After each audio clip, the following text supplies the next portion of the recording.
नमस्कार। आज BEd mathematics methods में हम अपने बच्चों के साथ साइंस के ही एक बहुत इम्पॉर्टेंट मैथोलॉजिकल सब्जेक्ट्स जो मैथमेटिक्स है उस पे हम कुछ महत्वपूर्ण बिंदुओं पर प्रकाश डालेंगे।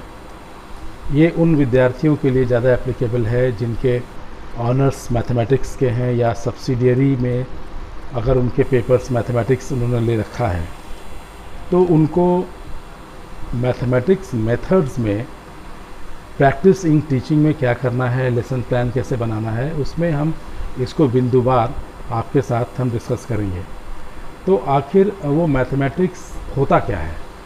तो मैथमेटिक्स साइंस के प्योर साइंस का एक बड़ा इम्पॉर्टेंट पैरामीटर है, भाग है, सब्जेक्ट है जो एक लॉजिकल पार्ट को इंक्लूड करता है। यानी कि वहाँ पर एक नंबर सीक्वेंस होंगे और उस नंबर सीक्वेंस में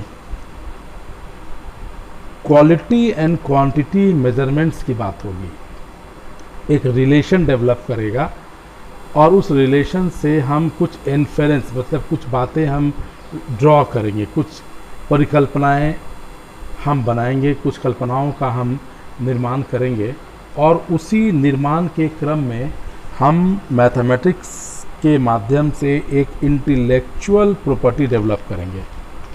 जैसे हम एंगल पर बात करते हैं, हम जैसे ट्रायंगल्स की बात करते हैं, हम स्क्वायर की बात करते हैं, हम सर्किल की बात करते हैं, ये एक शेप मॉडिफिकेशन है।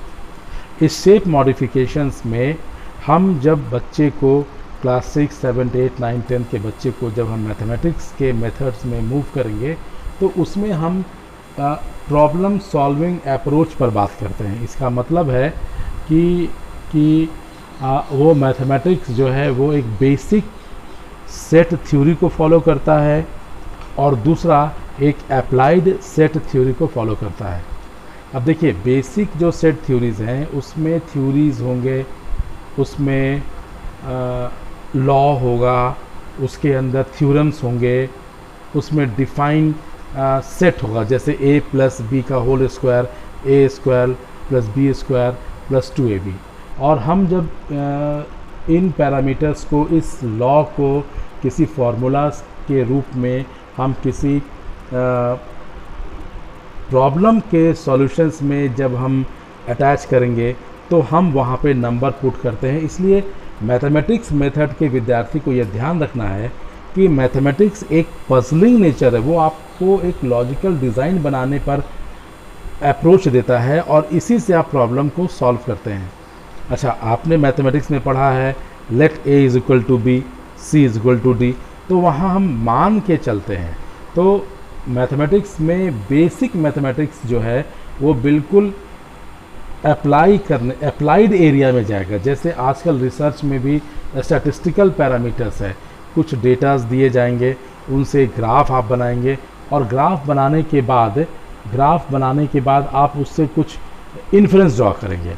अभी एग्जांपल देंगे, जैसे अभी कोरोना का जो इन्फेक्शन ऑफ द पेशेंट्स हैं वो आप देखेंगे कि ऑल इंडिया में अलग अलग स्टेट में, अलग अलग डिस्ट्रिक्ट में इन्फेक्शंस का जो रेट है वो बढ़ रहा है और सरकारें जो हैं वो उस पर ज़्यादा चिंतित होकर के आगे के प्लान बना रही है। तो ये प्लान कैसे बन रहा है?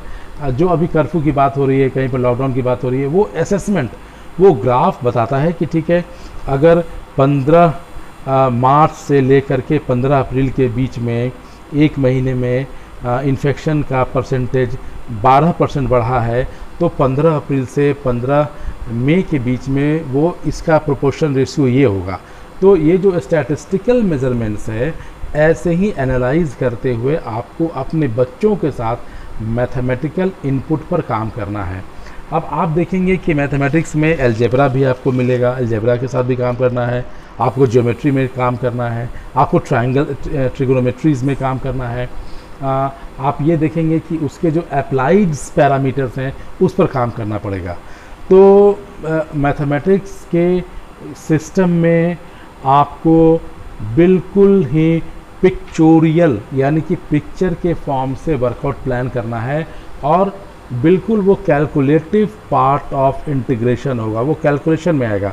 तो इसमें कैलकुलेशन की बात करेंगे तो आप बच्चे को क्या क्लासरूम में जाएंगे तो बच्चे से क्या पूछेंगे कि बताओ कितने का तुमको पहाड़ा यानी कि टेबल्स तुमको आता है, ये आप डिसाइड करेंगे। और ठीक उसी तरीके से वो